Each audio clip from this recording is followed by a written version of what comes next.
Okay, we have the South Korea again, Airbus A321 this time. As you can see, airplane caught fire just on a parking spot. And this is the evacuation video. The airline name is Air Busan, and that's how it should be. I mean, evacuation itself. And from what I can also see here on the video, that the smoke was coming from the aft part of the airplane. And yes, luckily everything happened on a parking stand, on the apron. Everyone is okay. And here we have the aviation safety report about this case. So Air Bhutan Airbus A321, it's the longer version of A20. Let's say they just stretched this airplane to accommodate more of the passengers. Here we have the registration of the airplane, and the history of this particular one is quite interesting. Later on, I'm gonna show you everything. So luckily 0 fatalities, but airplane passed away. It was destroyed by fire, so written off completely. And because there was the damage done, significant damage done to the airplane, this event is not an incident. This is called accident. So if you have some of the injuries or the damage to the aviation vehicle or the damage to the ground objects, or all together, it is called accident. So it was the planned departure from Busan International Airport to Hong Kong. The flight BX391, so the airplane was preparing for departure, then the fire broke out on board, as we saw in the aft part. The parking stand was 55 left, then the fire broke out, the emergency evacuation was announced. As it is reported, the origin of the fire was in one of the overhead bins, so the compartments where you store your baggage then you are on board. And as usual, in the process of evacuation, 3 passengers sustained minor injuries. That is what you should consider if you announce any sort of the evacuation, that there could be some of them injuries of the people. You know, as a crew members, we have the special training to slide on the slide properly, but if particular passenger doesn't read the safety card, he or she will not able to slide properly in 99% of the cases without the experience.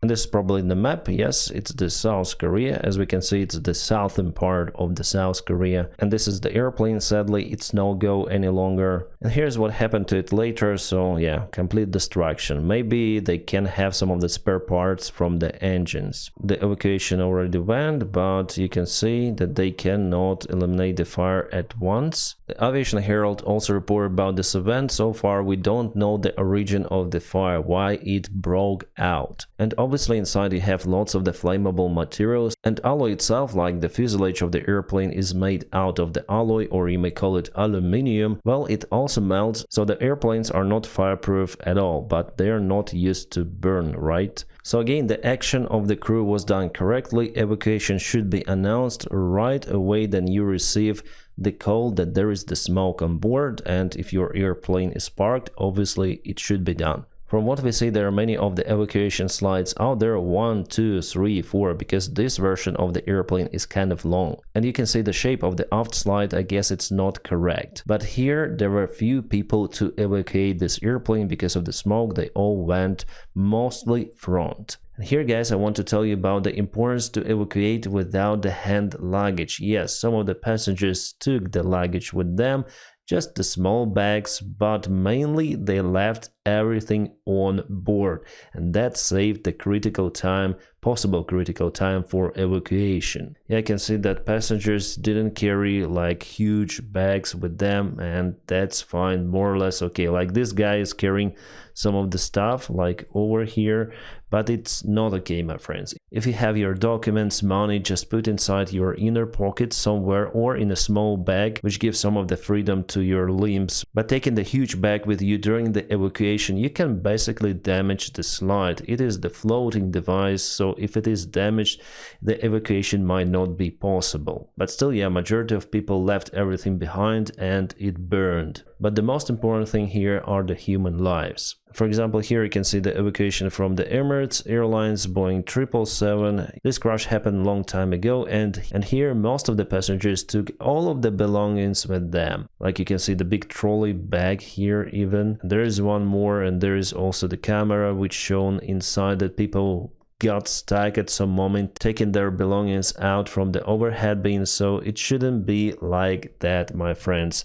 Bag doesn't cost the life of the other people. There were some of the proposals to lock the overhead bins by the time of the flight, but I don't really think that it's the solution, because people, even in this critical situation, will just stack in a corridor trying to open the overhead bin in any of the case. So all of the evacuation could be blocked, especially in a single aisle airplane configuration, like for example Airbus A321 in South Korean case. So guys, again, don't take the bags with you in case of the emergency evacuation. So what I think could be in this case are the lithium batteries. There is the regulation applied that you should carry lithium batteries together with you in a carry-on baggage. You should not put those batteries in the baggage that you drop off. And yes, there is the fire extinguishing system in the cargo compartments as well, but it might not be enough to eliminate the fire connected to lithium batteries.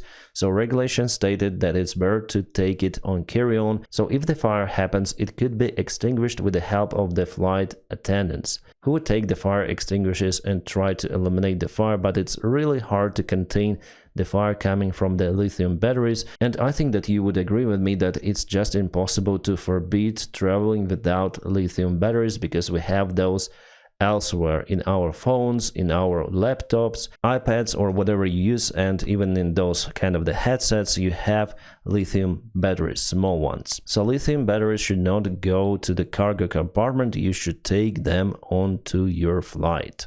Many years ago, I guess already 10 years ago, the Samsung Galaxy 7 was banned from the many of the airlines, from majority, because there were a couple of the cases then this phone went on fire. Again, the lithium battery was the concern and airlines started to ban it. Well, later on with the new update of the software, the situation was resolved. So there is the high probability that if it was the overhead bin, it could be lithium battery. But we're gonna see the result of this investigation, and it will be released pretty much soon, I guess. But what is also interesting about this particular airplane which finished its career yesterday? Well, it was involved in two of the occurrences. By the time it was flying in Asiana Airlines, this time for Japan and later on for South Korea. So on the 28th of October 2009, the airplane was damaged and the tail struck the runway on landing. So it had the tail strike.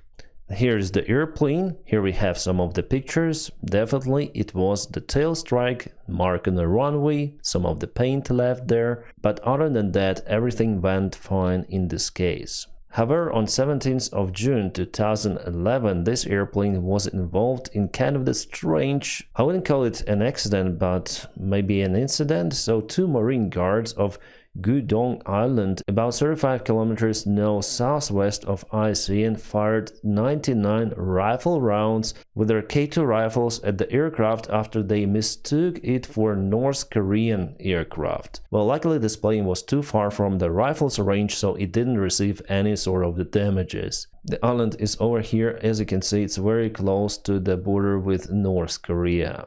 And also, luckily, those South Korean soldiers were not equipped with some sort of the stingers, so portable manpads, anti-aircraft tools. As you can see, the history of the airplane was interesting, but it was in service for a very, very long time and just 3 occurrences. But nevertheless, everyone is more or less fine. So guys, I'm gonna keep you updated on aviation events around the world. And now please don't forget to press your huge like to this video. By doing so, you help me a lot, and I wish you all a peaceful sky.